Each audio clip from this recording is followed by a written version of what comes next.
मुश्किल नहीं है दुनिया में, तू ज़रा कोशिश तो कर। ख्वाब बदलेंगे हकीकत में, तू ज़रा हिम्मत तो कर। बड़ों को आदाब, छोटों को प्रणाम। कैसे हो मेरे प्यारे साथियों? आई होप आप अच्छे होंगे और अपना ख्याल अच्छे से रख रहे होंगे और आपकी पढ़ाई भी अच्छे से चल रही होगी। मैं पूनम स्वागत करती हूँ आपका अपने चैनल उत्साह जीत का में, जो हर पल आपको एक नई उमंग और एक नई उड़ान भरने की ताकत देता है, जो कहता है कि आप नई उमंग और एक नए जोश के साथ अपने हर दिन का स्वागत करें।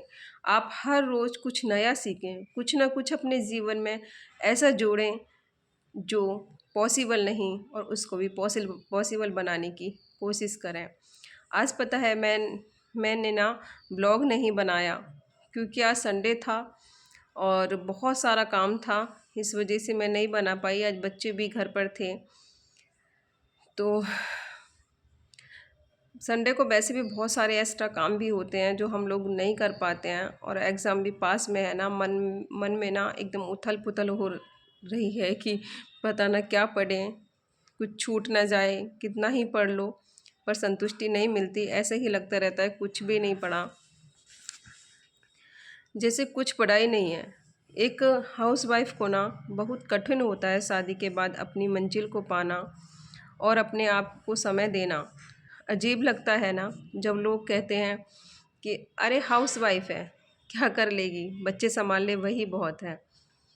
मैं आपको एक बात बता दूं दोस्तों, एक हाउसवाइफ ना सब कुछ कर सकती है, अपने सपनों को भी पूरा कर सकती है। जब घर को संभाल सकती है तो ये मान लीजिए वो सब कुछ कर सकती है। बस ज़रूरत होती है आप लोगों को उनका साथ देने की। अगर उसको थोड़ा सा सपोर्ट मिल जाए ना, वो बहुत आगे पहुंच सकती है। तो जो भी अपनी पढ़ाई स्टार्ट नहीं करती हैं मेरी बहनें, यह सोचकर कि मुझसे नहीं होगा, मुझे घर में समय नहीं मिलता है, तो यही वो समय है आपको अपने आप को समय देने का। क्योंकि अगर आप अपने आप को समय नहीं देंगी तो फिर दुनिया के ताने सह सह के ना पूरा जीवन आपको ऐसे ही बर्बाद करना पड़ जाएगा। पूरा जीवन आपका ऐसे ही रह जाएगा और बस यही सोचती रह जाएंगी काश मैं भी कर लेती। आप शुरुआत तो कीजिए, बस शुरुआत करने की देर है। आप हर पल आगे बढ़ती जाएंगी। और जो लोग कहते हैं ना ये कुछ नहीं कर सकती, तो मैं कहती हूँ कि सच में आप कर सकती हैं। यही सकारात्मक सोच के साथ आप अपने आप को मोटिवेट रखें।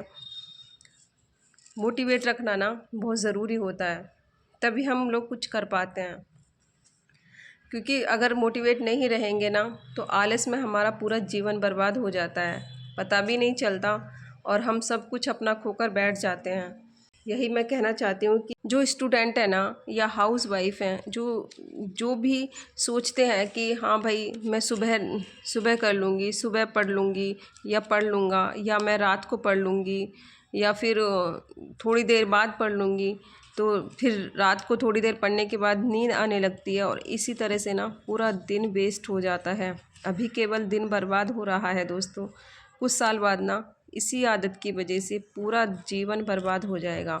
समय होते हुए अपनी आदत को सुधार लीजिए मेरे प्यारे साथियों, नहीं तो देर हो जाएगी। क्योंकि देर हो गई ना फिर पछताने के अलावा कुछ भी नहीं बचता। यही सोचते रह जाते हैं कि अब क्या करें, अब क्या करें। बस लोगों के ताने सुनने के अलावा कुछ भी शेष नहीं बचता है। इसलिए बेटर होगा कि आप भी लग जाएं अपने सपनों को साकार करने के लिए। एक बुद्धिमान बूढ़ा व्यक्ति आता है और उस दूसरे आदमी से पूछता है कि तुम इतना संघर्ष क्यों कर रहे हो। आदमी समझाता है कि वह पेड़ को काटने की कोशिश कर रहा है, लेकिन उसकी कुल्हाड़ी बहुत सुस्त है, वो उसमें धारी नहीं है जो कि उसकी कुल्हाड़ी कुछ कर पाए। बुद्धिमान बूढ़े व्यक्ति का जवाब और सुझाव क्या होता है वह आप सुनिए। वो कहता है कि थोड़ी देर ना इसको आराम करें और अपनी कुल्हाड़ी को धार तेज करें।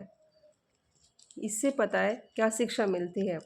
इससे हमें शिक्षा मिलती है कि भले ही आप आराम करिए, लेकिन बस थोड़ी देर। अगर ज़्यादा आराम करेंगे तो आपको देर हो जाएगी। और अब थोड़ी देर आराम कर कर जिस तरह से उसने अपनी कुल्हाड़ी को तेज़ किया, और आप भी अपनी जोश के साथ, नई उमंग के साथ अपनी कुल्हाड़ी को तेज़ करिए, यानी अपनी माइंड की कुल्हाड़ी को, और लग जाइए अपने सपनों को पूरा करने के लिए।